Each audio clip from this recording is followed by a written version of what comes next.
వచనాలు చదువుతాను. నా కుమారుడా, నీవు నా మాటలు అంగీకరించి నా ఆజ్ఞలను నీ యొద్ద దాచుకొని ఎడల,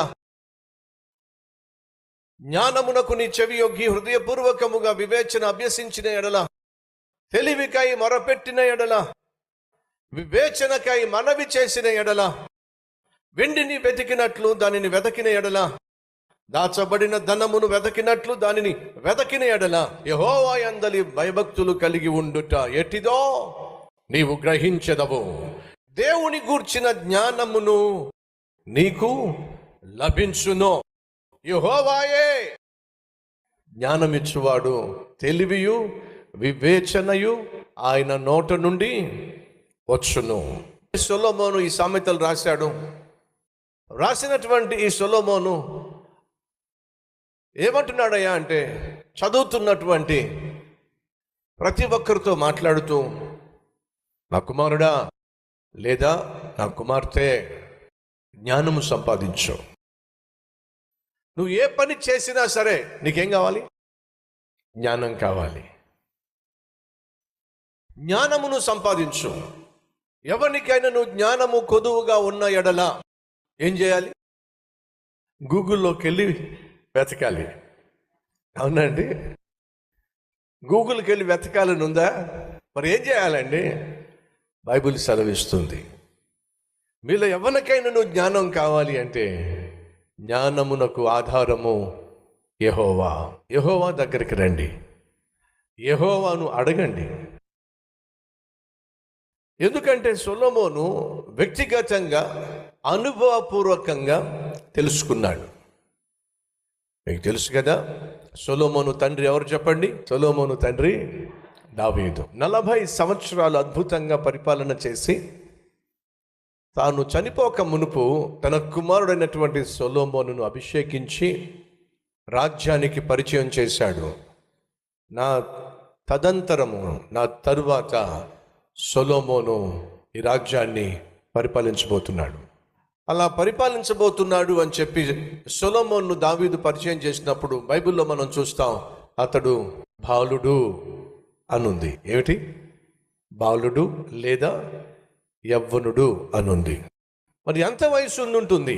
ఇంత గొప్ప రాజ్యాన్ని, అనగా దావీదు లాంటి మహారాజు మహాజ్ఞానంతో, మహా గొప్ప ఆత్మీయతతో సువర్ణ పరిపాలన అందించిన తరువాత తన కుమారుడైనటువంటి అనుభవం లేనటువంటి సొలొమోను ఆ రాజ్యాన్ని పరిపాలించగలడా?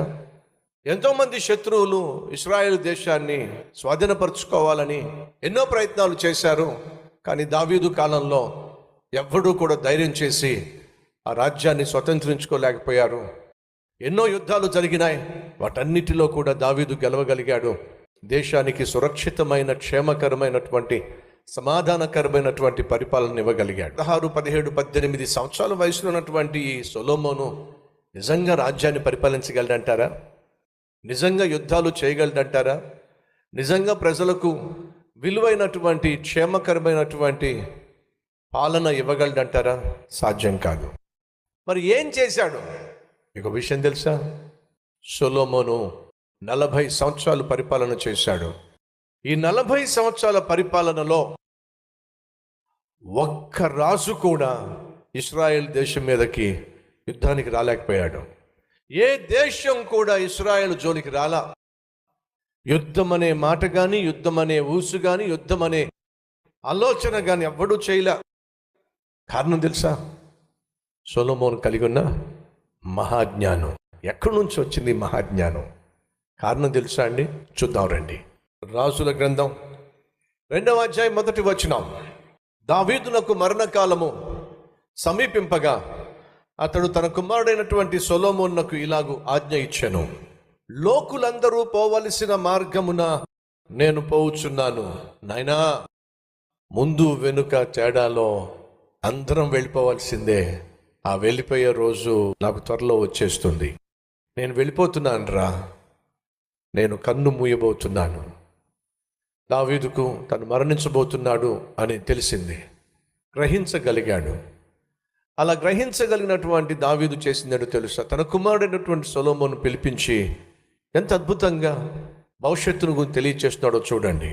లోకులందరూ పోవలసిన మార్గమున నేను పోవచ్చున్నాను కాబట్టి నీవు ధైర్యము తెచ్చుకొని నిబ్బరము కలిగి నీ దేవుడైన యెహోవా నీకు అప్పగించిన దానిని కాపాడి ఆయన మార్గములను అనుసరించిన ఎడల నీవు ఏ పని పూనుకొనినను ఎక్కడ తిరిగినను అన్నిటిలో వివేకము కలిగి నడుచుకొందువు. మోషే ధర్మశాస్త్రములో వ్రాయబడి ఉన్న దేవుని కట్టడలను, ఆయన నియమించిన ధర్మమంతటిని, ఆయన న్యాయ విధులను, శాసనములను ఏమిటి గైకొనుము.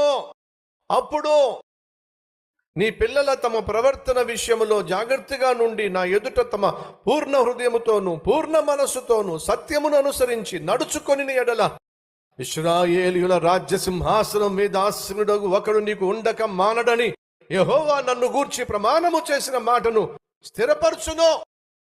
ఆయన